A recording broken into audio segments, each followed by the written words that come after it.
Sarah Mitchell never expected that a desperate $500 investment would change her life forever.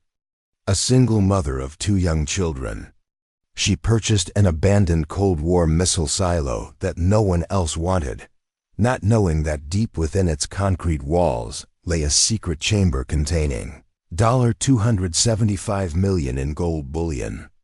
Before we jump back in, tell us where you're tuning in from, and if this story touches you, make sure you're subscribed, because tomorrow, I've saved something extra special for you.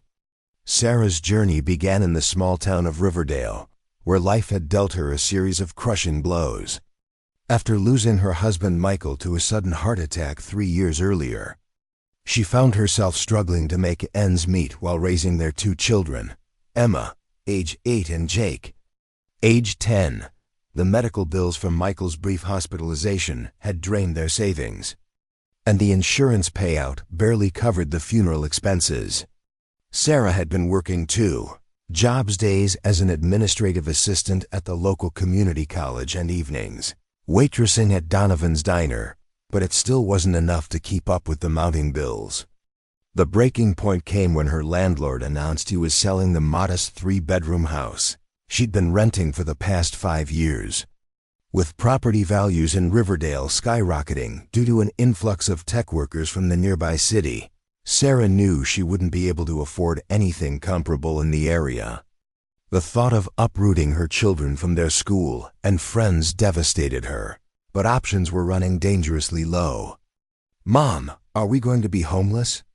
Jake had asked one evening as Sarah sat at the kitchen table surrounded by past due notices, her face buried in her hands. The innocent question broke her heart, and she pulled him close. "No, honey. I promise we'll figure something out," she assured him, though she had no idea what that something might be. That night, after tucking the children into bed, Sarah allowed herself a rare moment of vulnerability, crying silently as she scrolled through rental listings she couldn't afford. It was during this desperate late-night search that Sarah stumbled upon an unusual property listing that had been buried on the last page of results. Former military installation, $500 as is. The price seemed like a typo. Curious, she clicked through to find photos of a dilapidated entrance to what appeared to be an underground bunker, overgrown with weeds and partially collapsed. The listing explained it was a decommissioned Atlas F missile silo from the 1960s, abandoned for decades and considered worthless by the county that had seized it for unpaid taxes. The property was located just 30 miles outside of Riverdale, in an isolated rural area that had once been strategically important. During the Cold War, most potential buyers were deterred by the remoteness and the enormous renovation costs that would be required to make it habitable. But Sarah saw something different. She saw possibility. The next morning, Sarah called the listing agent, a bored-sounding county clerk who seemed surprised anyone had inquired about the property. "Ma'am, I need to be upfront with you," the clerk warned. "This isn't a conventional home. It's basically a concrete hole in the ground that's been abandoned for 50 years. The county just wants it off our books."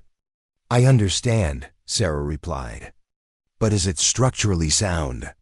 Could it potentially be converted into living space?" The clerk hesitated. "Well, these silos were built to withstand nuclear blasts, so the main structure is probably intact.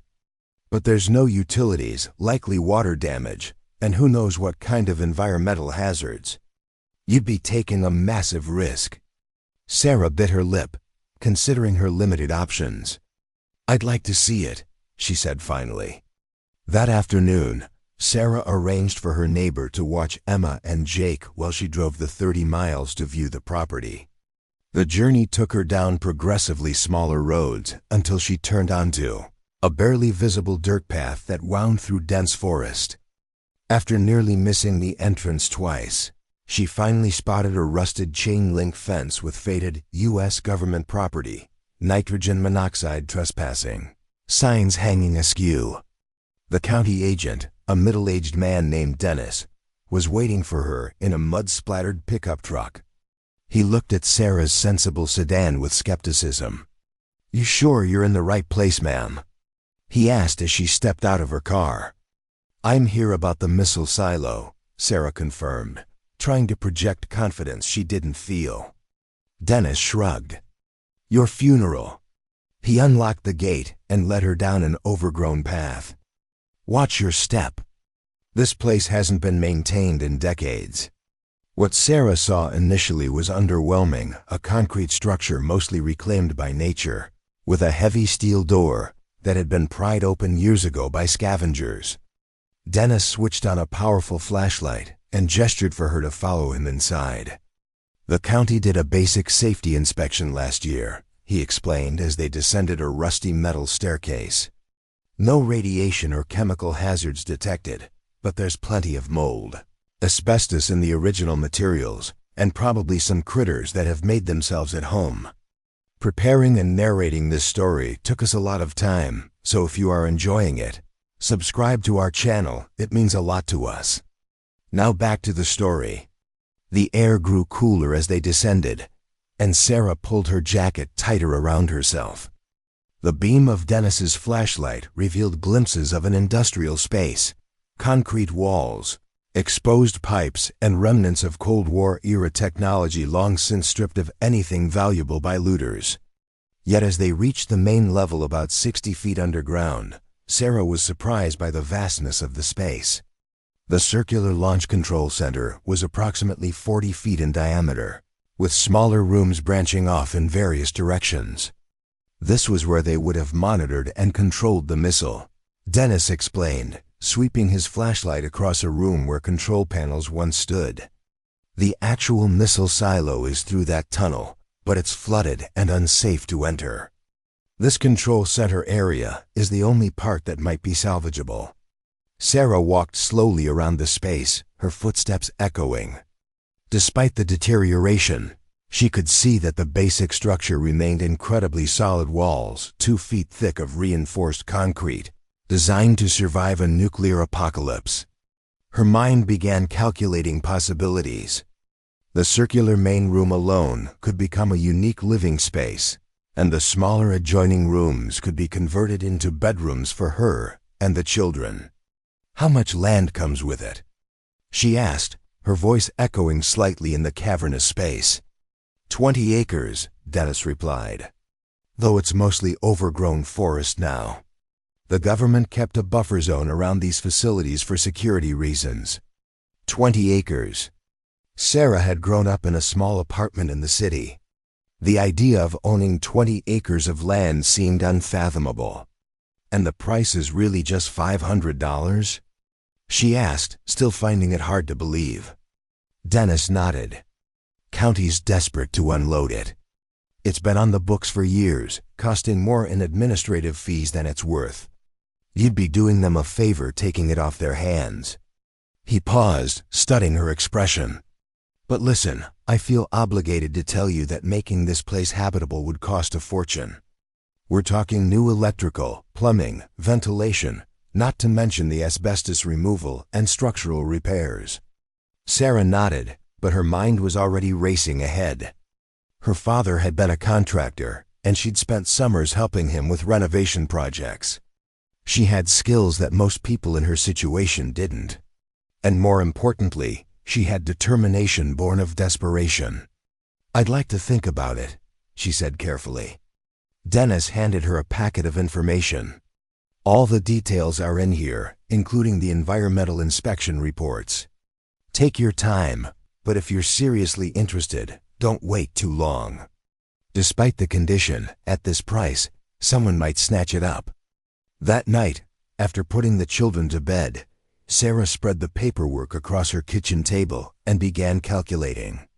The $500 purchase price she could manage by selling her wedding ring, something she'd been avoiding but knew Michael would understand given the circumstances. The renovation would be another matter entirely. It would require every penny of her remaining savings, plus maxing out her credit cards, and even then, it would only cover the bare essentials to make the space livable. But the more she thought about it, the more the idea took hold. The silo offered something no other property in her price range could security. Once renovated, the operating costs would be minimal.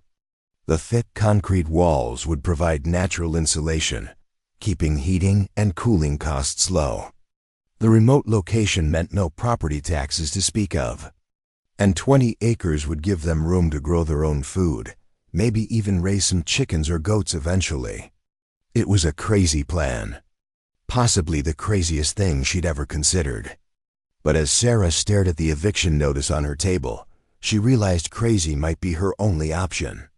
The next morning, Sarah called the county office and made an offer. By the end of the week, she was the owner of a decommissioned Atlas F missile silo for the price of $500, the exact value of her wedding ring when she sold it to the local pawn shop. Breaking the news to her children proved challenging. When she first told them they would be moving to an underground bunker in the woods, Jake's eyes widened with excitement while Emma burst into tears. "But I don't want to live in a hole in the ground," Emma wailed. "What about my friends? What about school?" Sarah knelt down and took her daughter's hands. "It won't be a hole in the ground when we're finished with it. It'll be our fortress, our castle. And you'll still go to the same school. I've already checked, and the bus route goes within a mile of the property. We'll make it work, I promise." Jake, meanwhile, was already imagining the adventures ahead. "Will we be able to see the stars at night? Can we build a treehouse in the forest? Can I have the room where they used to launch the missile?" Sarah laughed, grateful for her son's enthusiasm. "The missile silo itself is flooded, but there are plenty of other cool rooms. And yes, we can build a treehouse in Stargazi all we want." The next few weeks passed in a blur of planning and preparation. Sarah gave notice at her apartment, sold most of their furniture that wouldn't suit the new space, and began acquiring the materials she'd need for the renovation. She cashed out her modest $401K despite the penalties, maxed out her credit cards, buying second-hand appliances and construction supplies, and called in every favor from friends with useful skills. Her coworker Thomas, who had electrical experience, offered to help with the wiring in exchange for Sarah taking over his weekend shifts for a month. Her neighbor Diane, whose husband owned a plumbing business, convinced him to donate some slightly damaged fixtures and pipes that couldn't be sold at full price. Even her boss at the diner, gruff old Mr. Donovan, surprised her by showing up one Saturday morning with his pickup truck full of insulation materials. "My brother worked construction his whole life," Mr. Donovan explained gruffly. "When he passed last year, all this was sitting in his garage. Figured you could use it more than the landfill." Sarah was overwhelmed by the generosity of her community, yet she knew the bulk of the work would fall on her shoulders. For 6 weeks straight, she worked her regular jobs during the day, then drove out to the silo each evening to work until midnight, sleeping just a few hours before starting the cycle again. On weekends, she brought the children with her, assigning them simple tasks like cleaning debris or sorting materials while she tackled the major structural issues. The first priority was making one section habitable enough that they could move in before their apartment lease expired. Sarah focused on converting the former break room for the missile technicians into a temporary living space. She scrubbed the concrete walls with industrial-strength cleaners, sealed the ceiling to prevent moisture, and installed temporary electrical wiring connected to a generator. A camping stove would serve as their kitchen until proper ventilation could be installed. Progress was slow, and every day brought new challenges. The first heavy rain revealed multiple leaks that required immediate attention. A family of raccoons had made a home in one of the ventilation shafts and needed to be safely relocated. The generator failed twice, leaving them working by lantern light until Sarah could diagnose and repair the problem. But gradually and possibly, the space began to transform. The main control room, with its circular shape and high ceiling, was being converted into a combined living room and kitchen. The technicians' quarters would become bedrooms for the children, while Sarah claimed the former commander's office as her own room. The decontamination shower area, once cleaned and refurbished, would make a surprisingly spacious bathroom. 1 month before they needed to vacate their apartment, Sarah faced her biggest challenge at establishing a reliable water source. The original military well had collapsed decades ago, and digging a new one was far beyond her budget. After consulting with several local contractors who all quoted prices that made her heart sink, Sarah discovered a solution through an unlikely source. Old Mr. Jenkins, who owned the farm adjacent to the silo property, stopped by one afternoon, curious about the activity he'd been observing. "Been wondering who'd be crazy enough to try and live in that old doomsday bunker," he said, chewing thoughtfully on a piece of straw as he surveyed her work. "Government boys sealed it up back in '65, and good riddance, if you ask me. Those things were never meant to be lived in." Sarah wiped sweat from her brow, too tired to be defensive. "Well, when you're out of options, you get creative." To her surprise, Mr. Jenkins nodded appreciatively. "Gotta respect that kind of grit, young lady. Reminds me of my Ellie, God rest her soul. Stubborn as they come." As they talked, Sarah mentioned her water dilemma, and Mr. Jenkins's eyes lit up. "Well, now that I might be able to help with. There's a natural spring on my property, just about a quarter mile from your fence line. Been meaning to tap it properly for years, but never got around to it. If you're willing to do the work, I'd be happy to grant you an easement to run a pipe from there to your place." Sarah could hardly believe her ears. "Mr. Jenkins, that would be... I don't know how I could ever repay you." The old farmer waved her off. "Been living out here by myself since Ellie passed. Be nice to have neighbors again, especially ones with young'uns. My grandbabies only visit twice a year." He paused. "Besides, Ellie would have liked you. She always had a soft spot for people who don't give up when things get tough." With Mr. Jenkins's permission, Sarah and a few volunteers spent a weekend laying PVC pipe from the spring to the silo. By the end of the day, when clean, clear water flowed from a makeshift faucet in what would become their kitchen, Sarah collapsed into a chair and cried the first tears of joy she'd shed in years. 2 days before their apartment lease expired, Sarah, Emma, and Jake officially moved into their partially renovated missile silo. That first night, they ate pizza by lantern light, sitting on camping chairs in the echo-filled main room, surrounded by tools and building materials. "It's like camping, but underground," Jake declared, his voice bouncing off the concrete walls.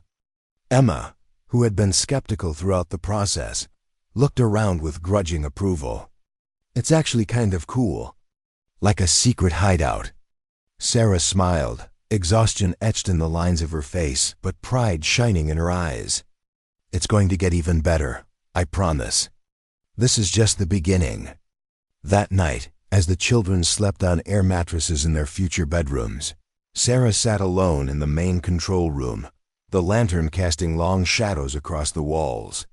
They had shelter unconventional as it might be, and they were together. It wasn't perfect, far from it, but it was theirs. For the first time since Michael's death, Sarah felt a glimmer of hope for their future. What she didn't know, as she finally drifted off to sleep in the strange quiet of their underground home, was that the true transformation of their lives hadn't even begun. Deep within the missile silo complex, behind a wall that appeared on no military blueprints, lay a chamber that would change everything, a secret room containing $275 million in gold bullion, waiting to be discovered. Life in the missile silo quickly established a new rhythm for the Mitchell family. Sarah continued working both jobs, leaving early each morning and returning late at night, while the children caught the school bus at the end of their long driveway. Weekends were dedicated entirely to renovation work, transforming their unusual dwelling into something that increasingly resembled a home. The main control room had become an impressive open-concept living area. Sarah had preserved some of the original military features, like the massive steel blast doors and a section of the control panel that no longer functioned, but served as a conversation piece. She'd painted the concrete walls a warm cream color and installed reclaimed wooden flooring that created surprising warmth in the underground space. Energy-efficient LED lighting was strategically placed to compensate for the lack of natural light, though Sarah had also begun work on a creative solution to that problem. With the help of Thomas, her electrician friend, Sarah had started installing a series of light tubes, reflective metal cylinders that would channel sunlight from above ground down into the living space.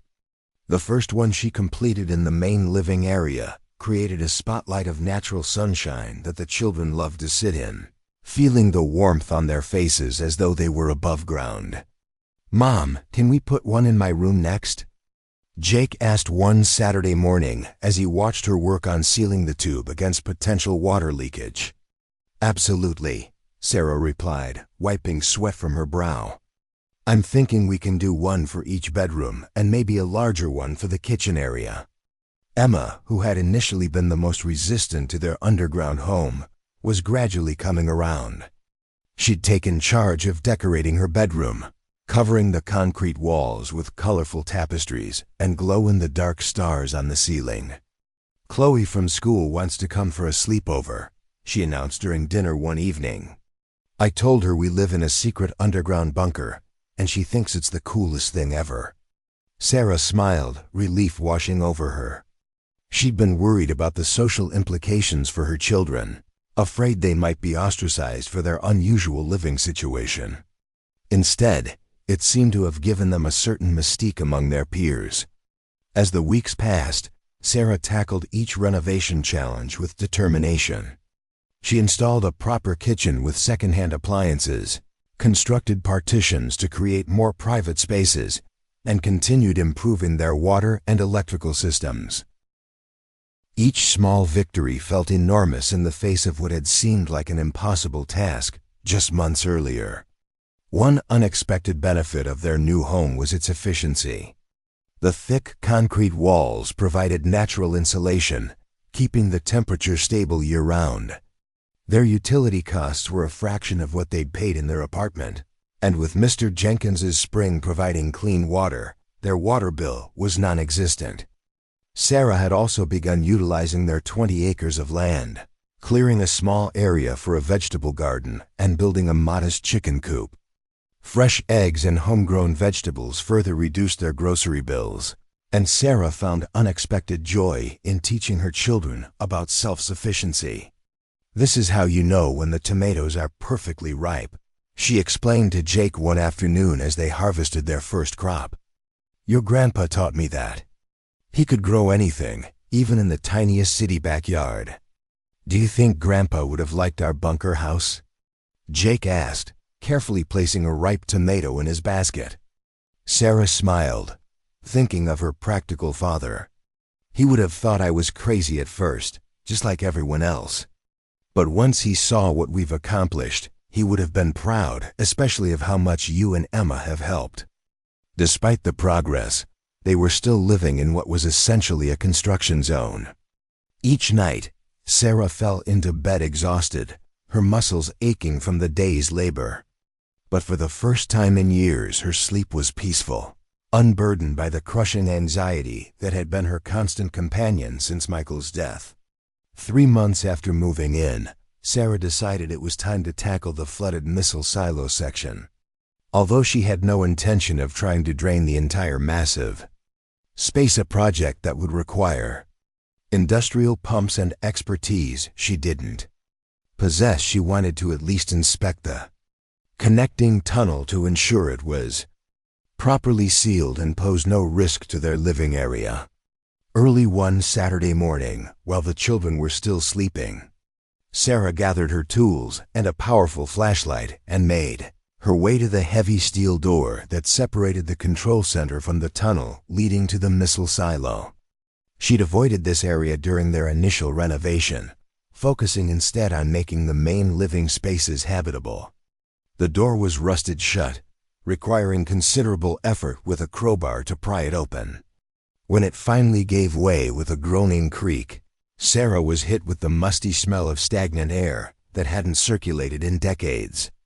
Switching on her flashlight, She cautiously stepped into the tunnel.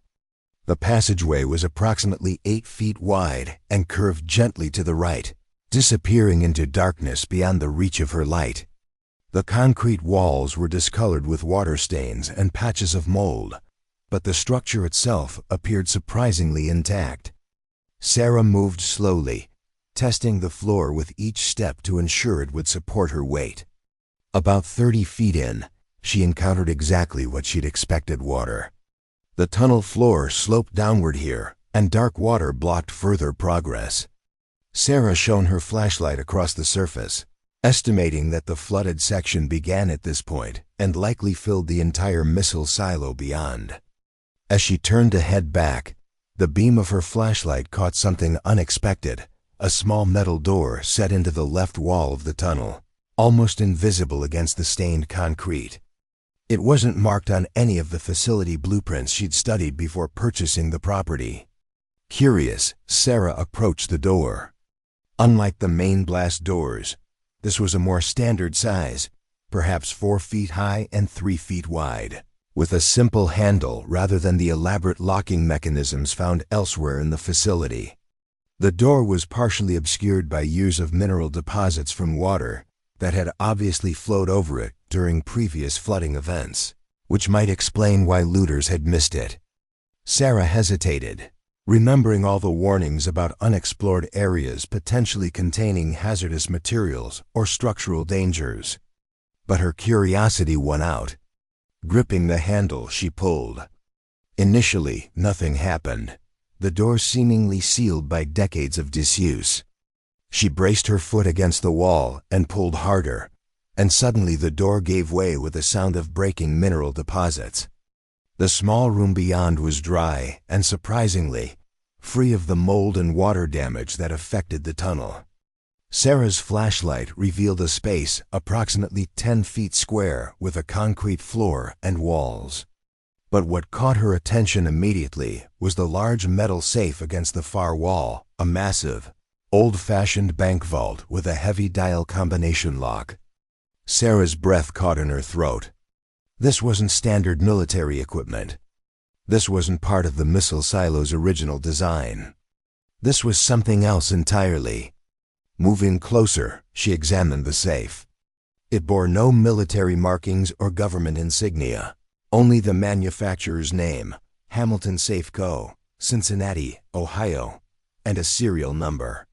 The dial was seized with age, the mechanism likely frozen after decades without use. For a long moment, Sarah simply stared at the unexpected discovery, her mind racing with questions.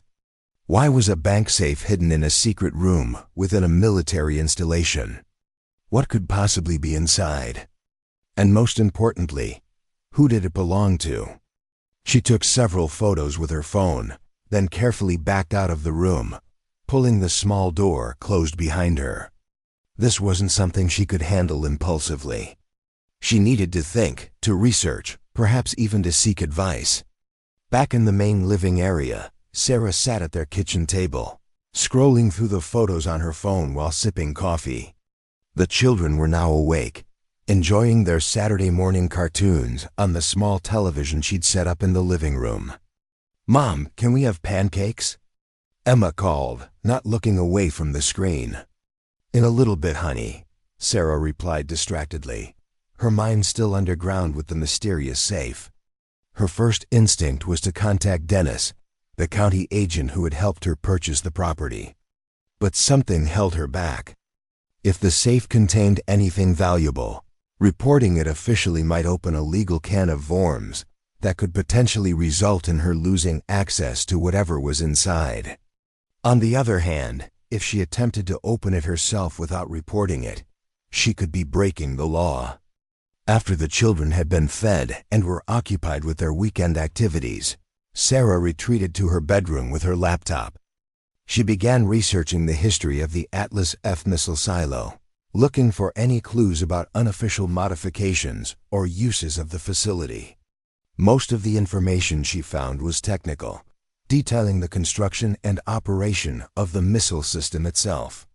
But one article, buried deep in a military history forum, caught her attention.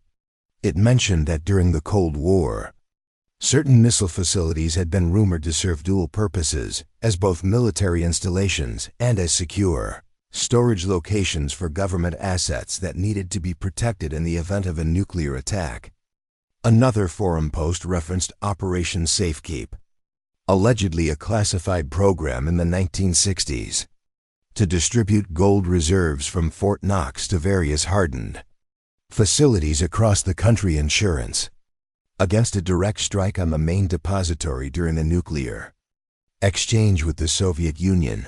The post was speculative, citing no official sources, and most respondents dismissed it as conspiracy theory. Sarah sat back, considering this information. If and it was a very big, if there was any truth to these rumors, could the safe in her missile silo be connected? It seemed far-fetched, yet the safe was undeniably there, hidden in a room that appeared on no official blueprints. After putting the children to bed that night, Sarah returned to the tunnel with better equipment, a more powerful work light, lubricating oil, and tools that might help with the safe's dial. The small hidden room looked different under the bright light, less mysterious, but no less intriguing. Sarah spent hours carefully applying lubricant to the dial mechanism, working it back and forth, trying to free the frozen components without damaging them. By midnight, she had managed to get the dial turning, though it was still stiff and resistant.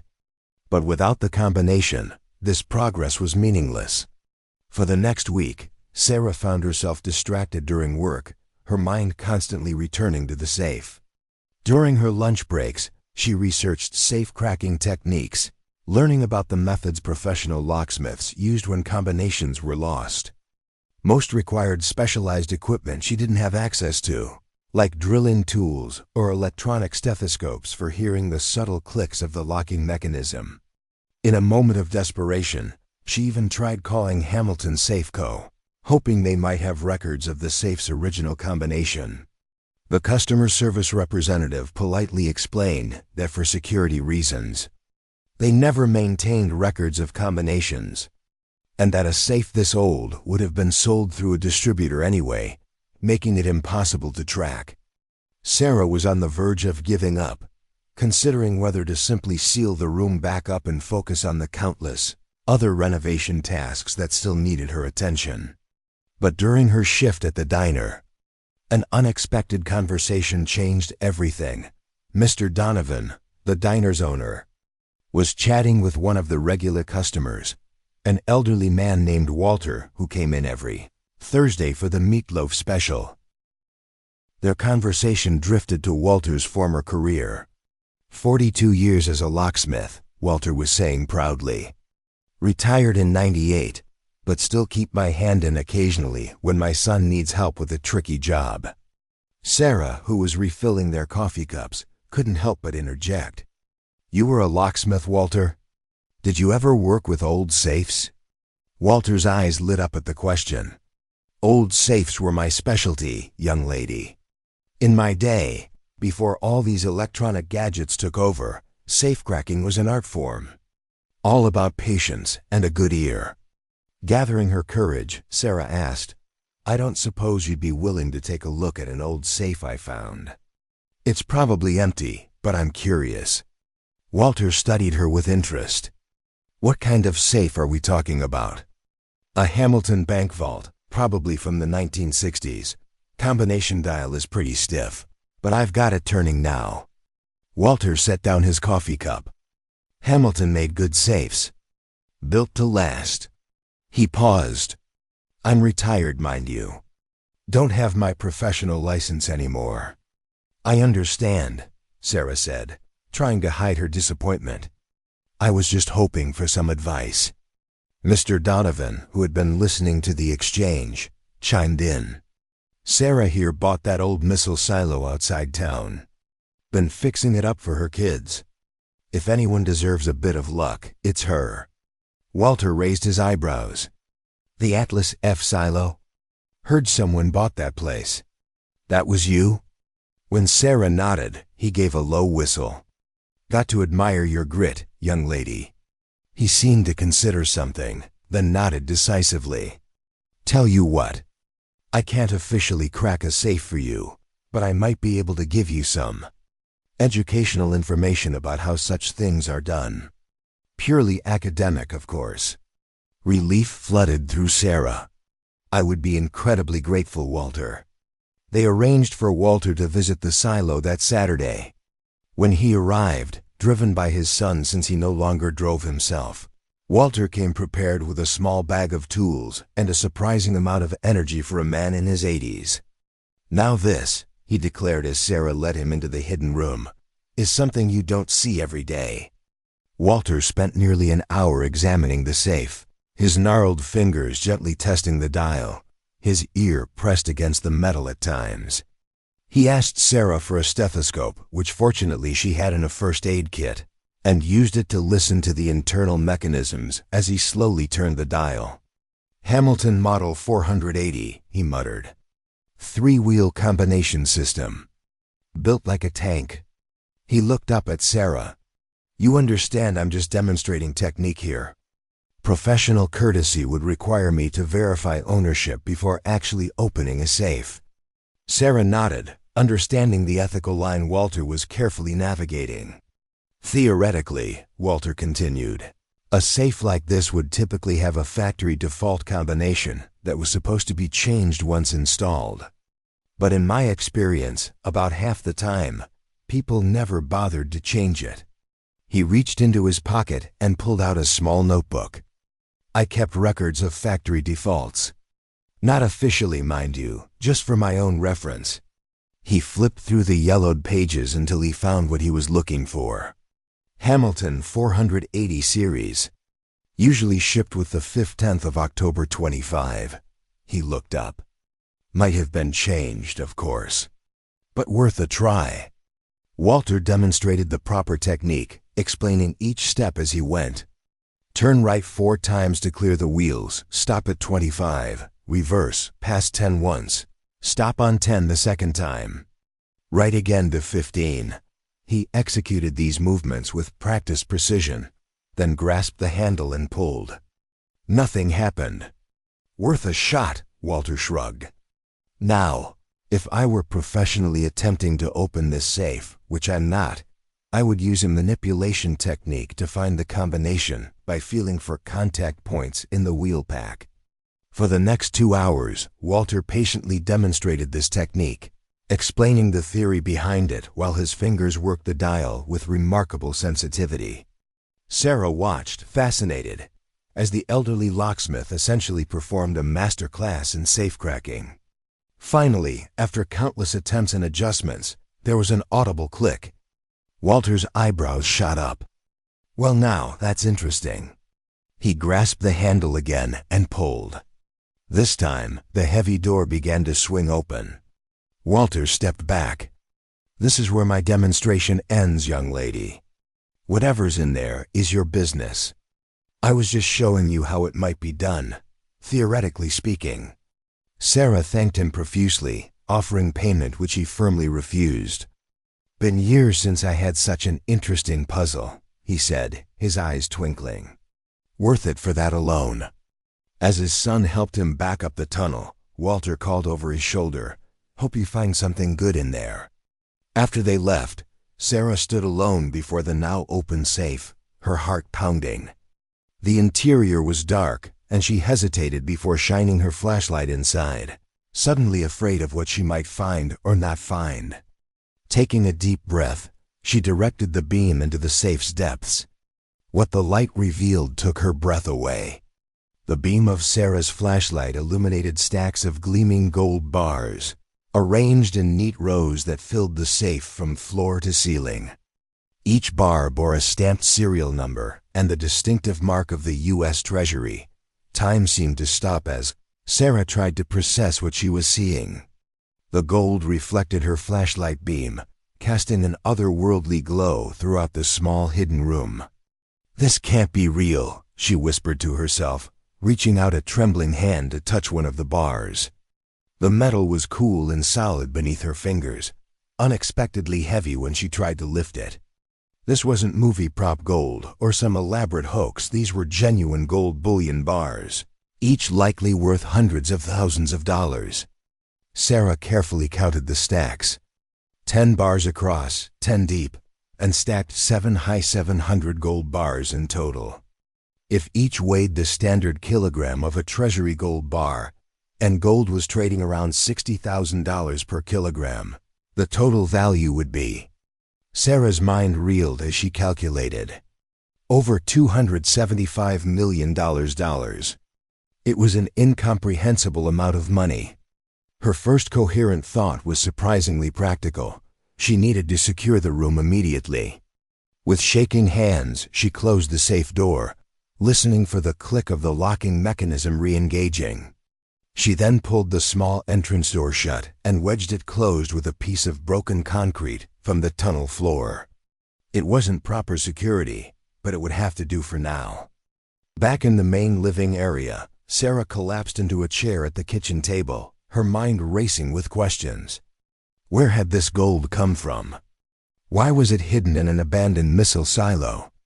And most importantly, who did it legally belong to? The children would be returning from their friend's house within the hour, driven home by the friend's mother.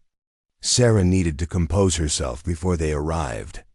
She splashed cold water on her face and took several deep breaths, trying to calm her pounding heart. Think logically, she told her reflection in the bathroom mirror. One step at a time.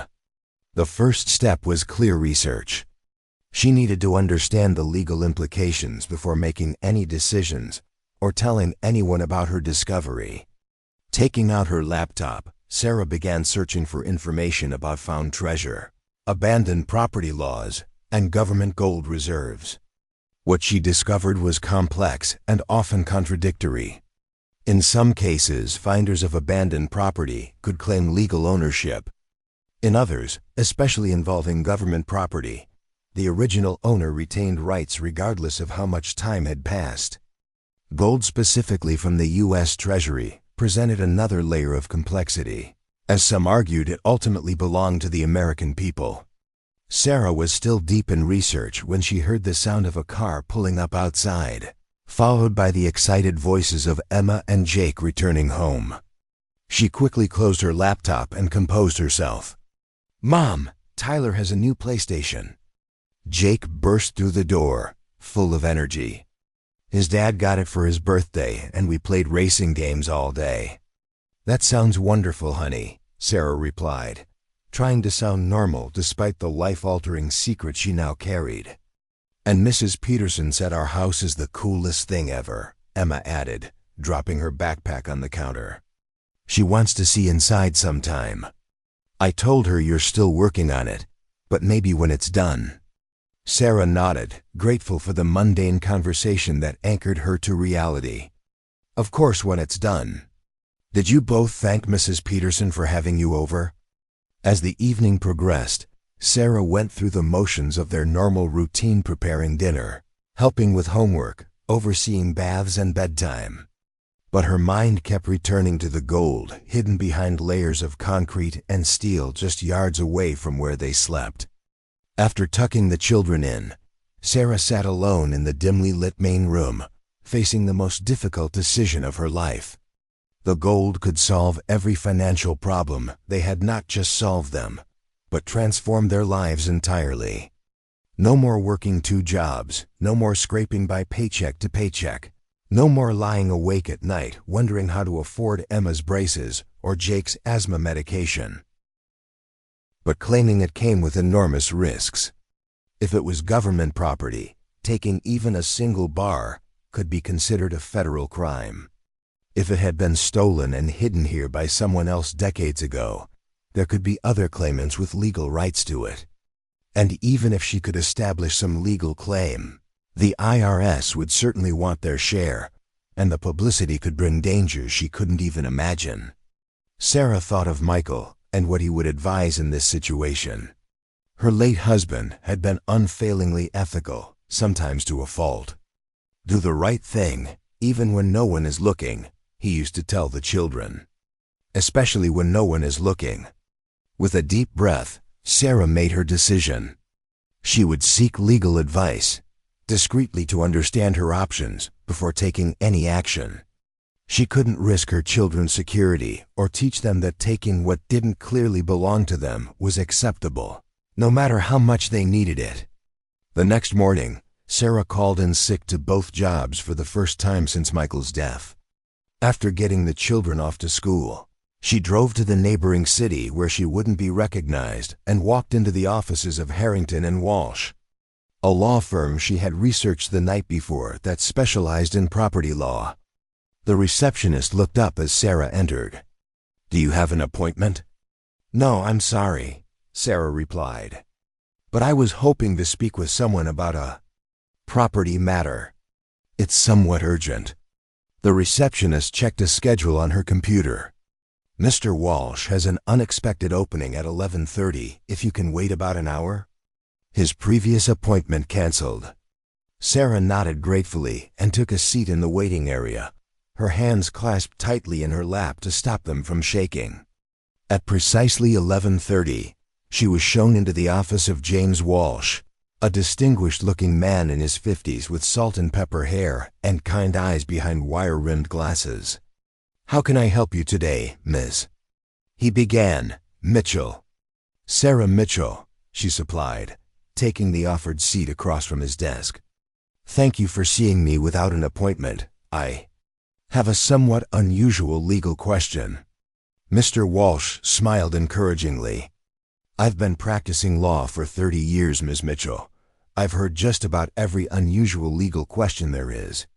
Sarah doubted that but appreciated his attempt to put her at ease. "This falls under attorney-client privilege, correct? Even if we don't proceed beyond this consultation?" "Absolutely," Mr. Walsh confirmed, his expression growing more serious. "Whatever you tell me in this room stays in this room, unless you specifically authorize me to disclose it." Taking a deep breath, Sarah began, choosing her words carefully. "I recently purchased a property, a decommissioned military installation actually. While renovating, I discovered something valuable that appears to have been hidden there, possibly for decades. I need to understand my legal rights and obligations regarding this." "Fine."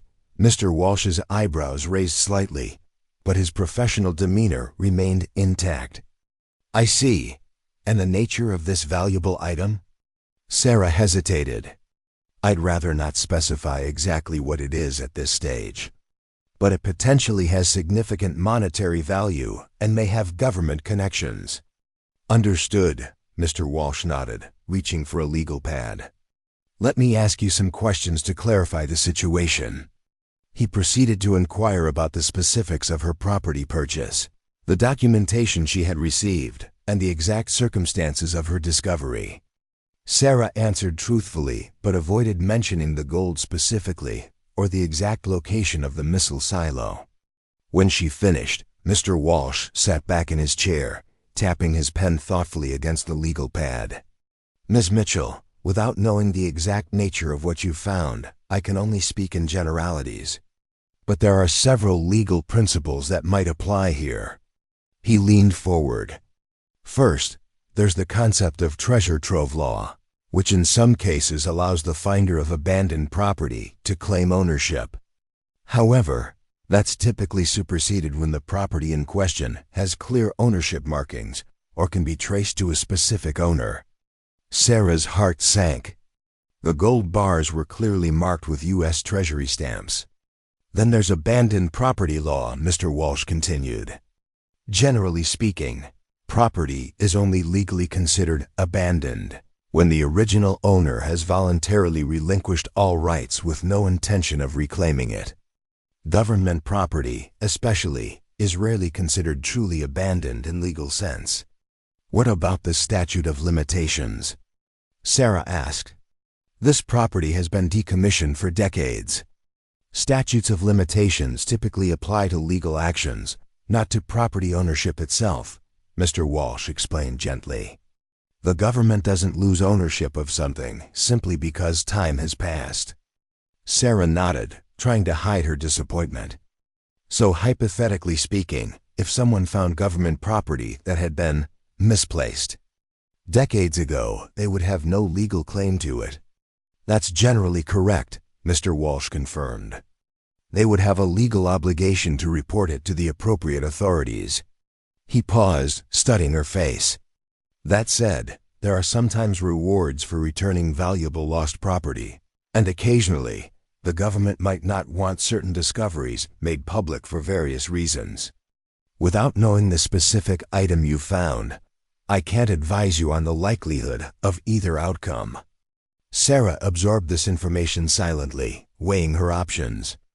And if the person didn't report it? If they just kept it? Mr. Walsh's expression grew more serious.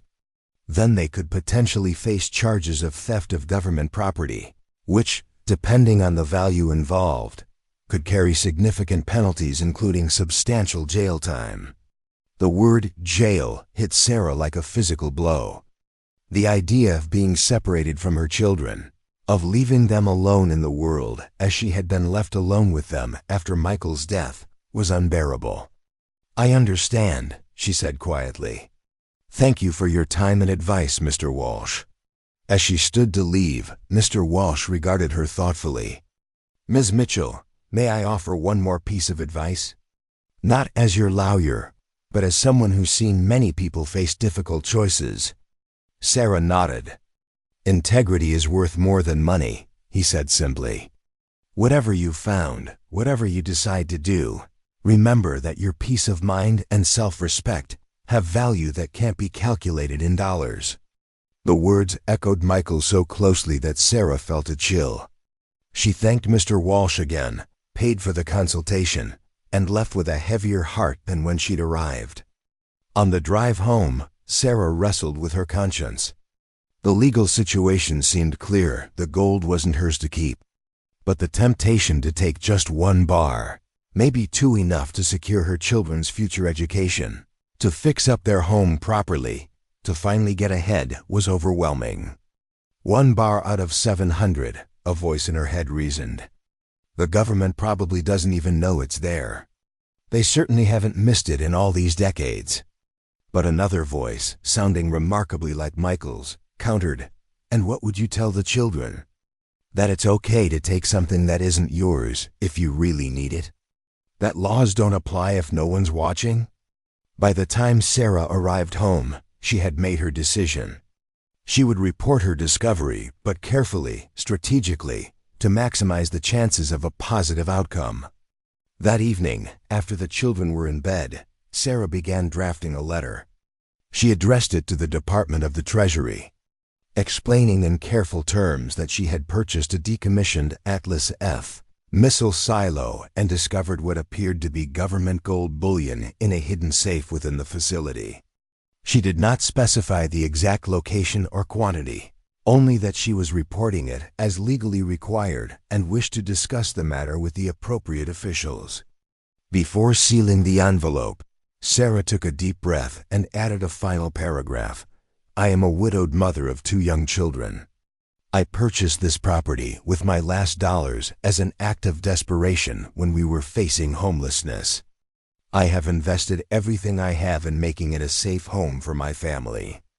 I respectfully request consideration of these circumstances in determining any finder's reward that might be appropriate, as well as assurance that we will not be displaced from our home as a result of this discovery. The following morning, Sarah drove to a post office in a different town and sent the letter by certified mail, requiring a signature upon delivery. Now all she could do was wait. For the next 2 weeks, Sarah lived in a state of constant anxiety. Every unusual sound made her jump, convinced it was government agents coming to search the property. She checked the mail obsessively, both dreading and hoping for a response to her letter. The children noticed her tension. Are you sick, Mom? Jake asked one evening when she barely touched her dinner. No, sweetheart, just a lot on my mind with work and the renovations, Sarah assured him, forcing herself to take a bite despite her knotted stomach. Emma, more perceptive at her age, studied her mother with concern. Is it money again? Because Maddie's mom said she could hire me to babysit her little brother sometimes. I could help. The offer brought tears to Sarah's eyes. That's very grown-up of you, Emma, but it's not your job to worry about money. That's my responsibility. But we're a team, right? Emma persisted. That's what you always say. Yes, we are, Sarah agreed, reaching across the table to squeeze her daughter's hand. And I promise, everything's going to be okay. Whether that promise was true remained to be seen. Exactly 17 days after she mailed her letter, Sarah returned home from her shift at the diner to find a plain black sedan parked outside their property gate. Her heart nearly stopped. This was it. A man and woman in conservative business attire stood beside the car, and as Sarah pulled up, they showed her identification, Department of Treasury, Office of Inspector General. Ms. Mitchell? The woman asked as Sarah stepped out of her car. I'm Special Agent Diana Reeves, and this is Special Agent Thomas Morrow. We're here regarding the letter you sent to our department. Sarah nodded, her mouth too dry to speak. Could we talk inside? Agent Reeves asked, her tone professional but not unfriendly. Of course, Sarah managed, unlocking the gate with trembling hands. My children will be home from school soon, so... We understand, Agent Morrow assured her. We'll be discreet. Inside the missile silo's main living area, the agents looked around with undisguised curiosity at the unusual home Sarah had created. Impressive renovation work, Agent Morrow commented, seeming genuinely appreciative. Thank you, Sarah replied, gesturing toward the kitchen table. Please, sit down. Would you like some coffee? The agents declined politely and took seats at the table. Agent Reeves placed a folder between them and opened it to reveal a copy of Sarah's letter. Ms. Mitchell, we're here to follow up on the report you made regarding used Treasury gold bullion allegedly found on this property. She began formally. Before we proceed, I want to assure you that your decision to report this discovery was the correct legal action, and the department appreciates your integrity. Sarah felt a small weight lift from her shoulders at these words. At least she wasn't being immediately arrested.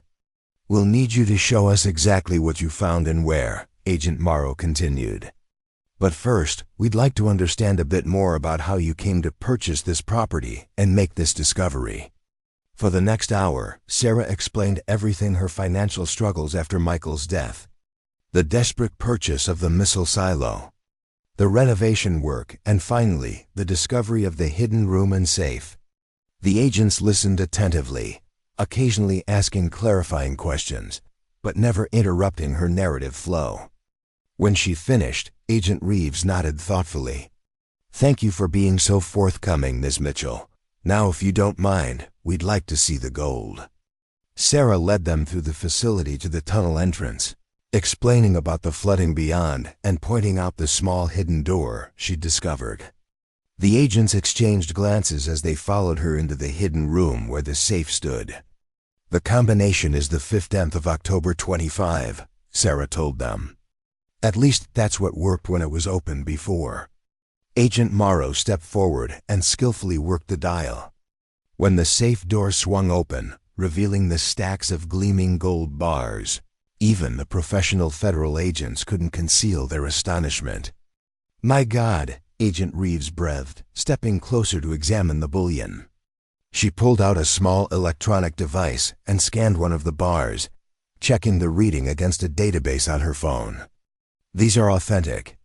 Treasury marks match our records. Agent Morrow was already counting stacks. Looks like all 700 bars accounted for, he said after a few minutes.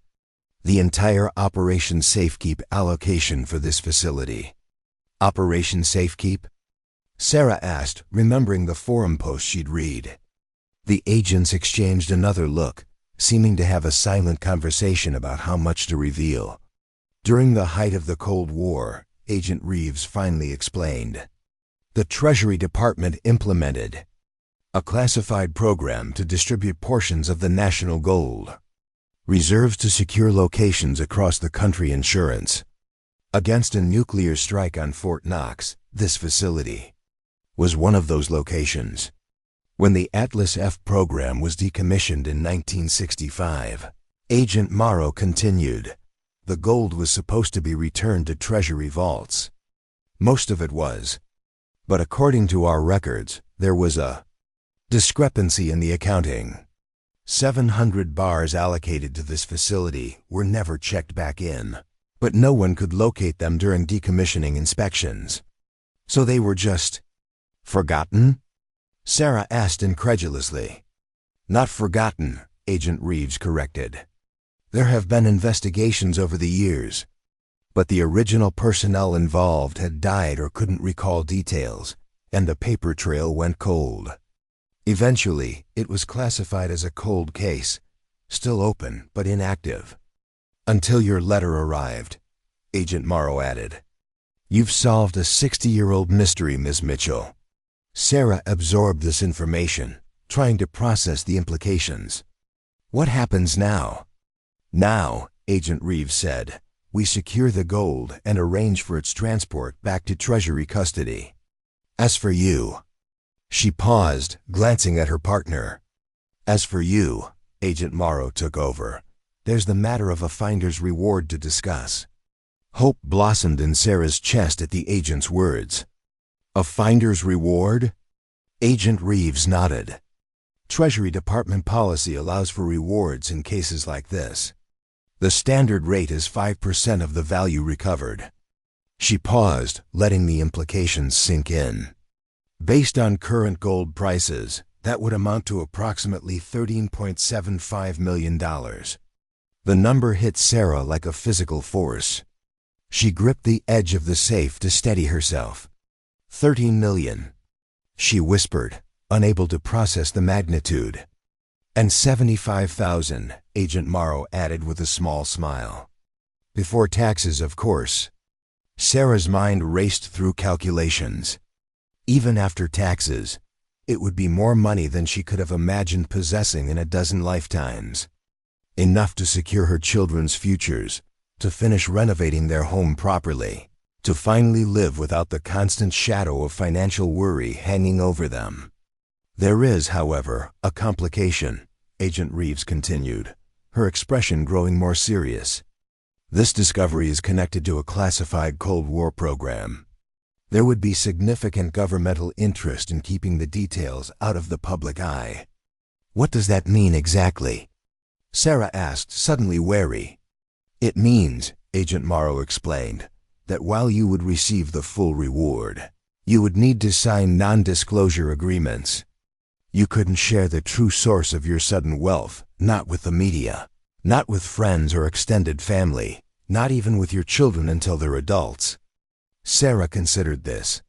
Creating a cover story wouldn't be difficult. She could claim to have received an inheritance from a distant relative or to have made a lucky investment. The important thing was that the money would be legitimately hers, earned through her honesty in reporting the discovery. I can accept those terms, she said finally. Agent Reeves nodded. Good. There's one other matter we should discuss. The gold needs to be transported securely, which will require specialized equipment and personnel. It would be conspicuous. Your letter mentioned concerns about your home and privacy. Yes, Sarah confirmed. We've built our life here now. The children are settled in school. We've made it our home. And I wouldn't want people to know about what was found here.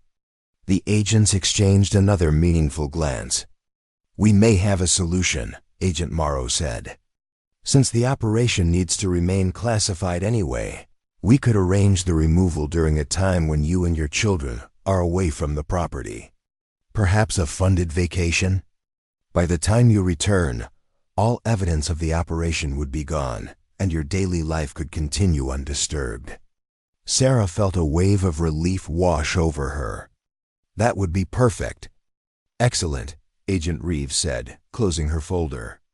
We'll need to bring in a small team to verify and document everything, but we can do that discreetly, starting tomorrow when your children are at school. The full extraction operation will take more planning, likely a few weeks. In the meantime, we'll begin processing your reward paperwork. As they prepared to leave, Agent Morrow handed Sarah his card. If you have any questions or concerns, call this number directly. And Ms. Mitchell? He paused at the door. You did the right thing. Not everyone would have reported this discovery. After the agents departed, Sarah stood alone in her kitchen, their words echoing in her mind. She had done the right thing, the path of integrity that Michael would have chosen. And somehow, miraculously, it was also bringing the financial security she had desperately needed. When Emma and Jake arrived home from school, bubbling with stories about their day, Sarah hugged them tighter than usual. "Mom, you're squishing me," Jake protested, wriggling free. "Sorry," Sarah laughed, releasing him. "I just love you both so much." Emma studied her mother's face. "You seem different. Did something good happen?" Sarah smiled. "Let's just say I have a feeling things are going to get easier for us soon." Over the next 3 weeks, Sarah maintained her normal routine while the Treasury agents quietly conducted their work during school hours. They documented each gold bar, confirming its authenticity and officially recording its recovery. Sarah signed numerous forms, including the non-disclosure agreements and paperwork for the reward processing. Agent Reeves informed her that they had scheduled the extraction for the upcoming spring break, when Sarah and the children could be away without disrupting school. The Treasury Department would provide funds for a week-long vacation to a destination of Sarah's choice. Disney World, Sarah decided immediately, thinking of how Jake's eyes would light up at the idea. Neither of them has ever been, and they've always wanted to go. The day before their scheduled departure, Sarah received a call from Agent Reeves. "Everything is arranged for tomorrow. A driver will pick you up at 7 a.m. for the airport.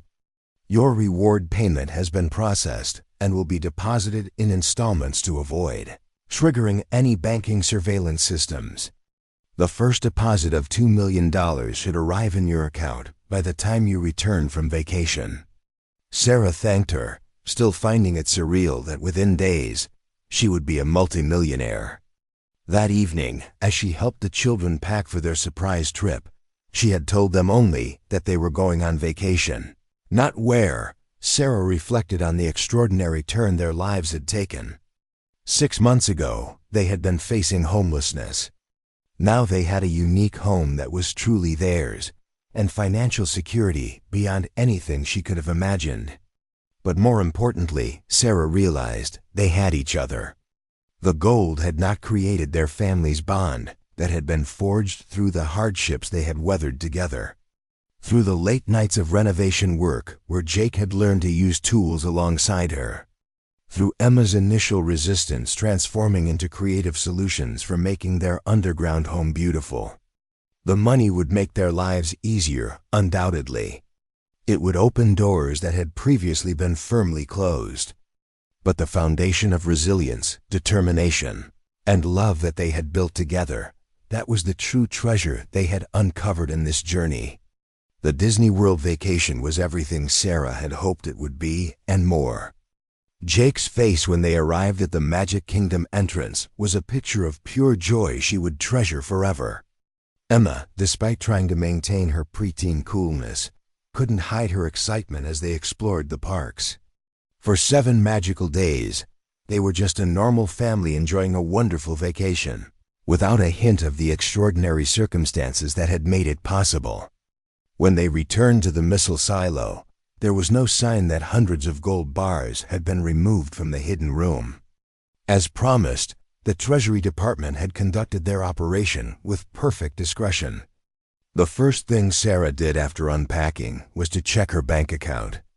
There was $2 million, the first installment of her reward. She closed her laptop quickly, still unable to fully comprehend the numbers she was seeing. In the months that followed, Sarah implemented her plan for their new life with careful deliberation. She didn't want sudden extravagance to change her children's values or draw unwanted attention. Instead, she made strategic improvements that enhanced their quality of life while maintaining normalcy. First, she quit her second job at the diner, telling colleagues she had received a modest inheritance from a distant aunt that allowed her to focus solely on her administrative position at the college. This gave her precious evening hours with Emma and Jake, helping with homework, attending school events, and simply being present in a way her previous schedule had never permitted. Next, she invested in completing the missile silo renovation properly. She hired professionals for the complex systems she couldn't tackle herself: proper ventilation, expanded solar power capabilities, and a state-of-the-art water filtration system. The unique underground home transformed from a work in progress to a remarkable, living space that perfectly balanced its military history with modern comfort. Sarah also established college funds for both children, ensuring they could attend any university they chose without the burden of student loans. She created trust funds that would provide for them in adulthood without removing the incentive to pursue their own ambitions. For herself, Sarah enrolled in online courses to complete the education that had been interrupted when she became pregnant with Emma at 19. Her long-abandoned dream of becoming an architectural engineer seemed suddenly within reach again.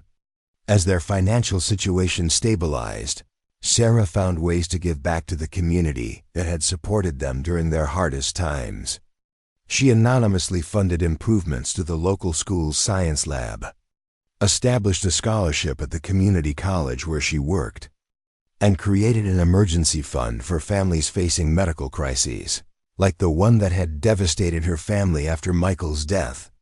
1 year after the discovery of the gold, Sarah stood in the main living area of their home, marveling at the transformation. Light tubes channeled natural sunlight throughout the space, illuminating the polished concrete floors and the living wall of plants that Emma had designed for one side of the circular room. Jake's engineering projects, the beginnings of what Sarah SUSPECTD might become a career, were displayed proudly on shelves he had built himself. The missile silo had become not just a home, but a testament to possibility, to the idea that sometimes the most unpromising beginnings can lead to extraordinary outcomes when faced with courage and integrity. That evening, Sarah sat with Emma and Jake at their kitchen table, a tradition they had maintained regardless of their changing circumstances. "I've been thinking," Sarah began, looking at her children's faces older now, more mature than when they had first moved into this unusual home. "This anniversary seems like a good time to talk about the future, about what you both want and how we might make those dreams happen." "I want to design buildings," Emma said immediately. "Underground ones like this, that work with nature instead of against it." Sarah smiled. Emma's artistic eye had evolved into a genuine interest in sustainable architecture, inspired by their unique living situation. "And I want to build robots," Jake added enthusiastically. "Ones that can help people. Like maybe robots that could have helped us when we were fixing this place." "Those are wonderful goals," Sarah said, her heart full of pride. "And I promise you both, I'll do everything I can to help you achieve them." As they continued their dinner, discussing summer plans and an upcoming school science fair, Sarah felt a profound sense of gratitude. The gold had provided financial security, yes, but the real wealth in her life sat right in front of her: two resilient, creative young people who had faced adversity with courage and emerged stronger. Later that night, after the children were asleep, Sarah slipped out through the main entrance and climbed the stairs to the surface. The spring air was cool and fresh, the night sky ablaze with stars visible from their rural property in a way they never had been in the city.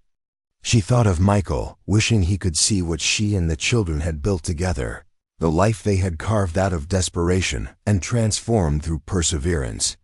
She liked to think he would be proud not of the money, but of the choices she had made, the values she had maintained, the lessons she had taught their children through example rather than words. A shooting star streaked across the night sky, and Sarah closed her eyes, making a wish not for herself, but for Emma and Jake, that they would carry forward the understanding that true wealth came not from gold bars in a vault, but from courage in the face of adversity, from integrity when no one was watching. and from the love that had sustained their family through its darkest hours. 5 years later, the Mitchell family still lived in their missile silo home. Though it had evolved into a showcase of innovative underground living that occasionally featured in sustainable architecture, magazines with strategic photography that protected their privacy and security.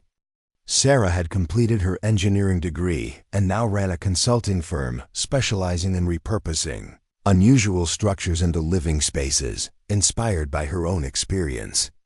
Emma, now 17, had been accepted to Cornell's architecture program with a portfolio featuring designs for sustainable underground structures. Jake, at 15, had already won 3 regional robotics competitions with creations designed to assist with excavation and renovation of abandoned spaces.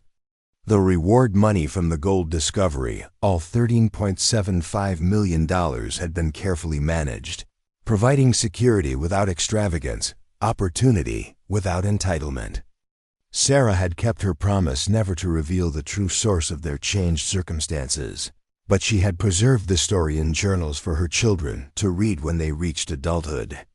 The hidden room where the safe had once stood was now Sarah's office, transformed but preserving the secret history that only she and a handful of Treasury officials knew.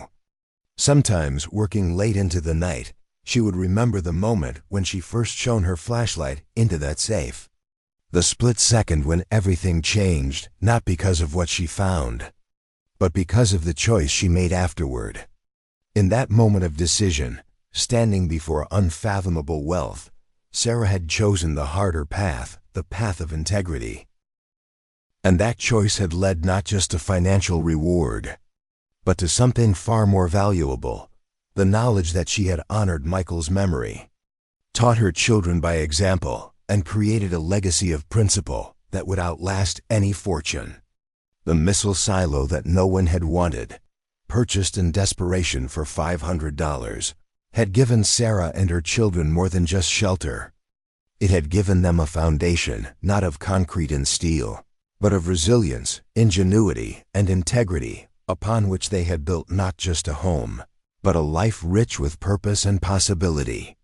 Sarah Mitchell had once been a struggling single mother facing homelessness.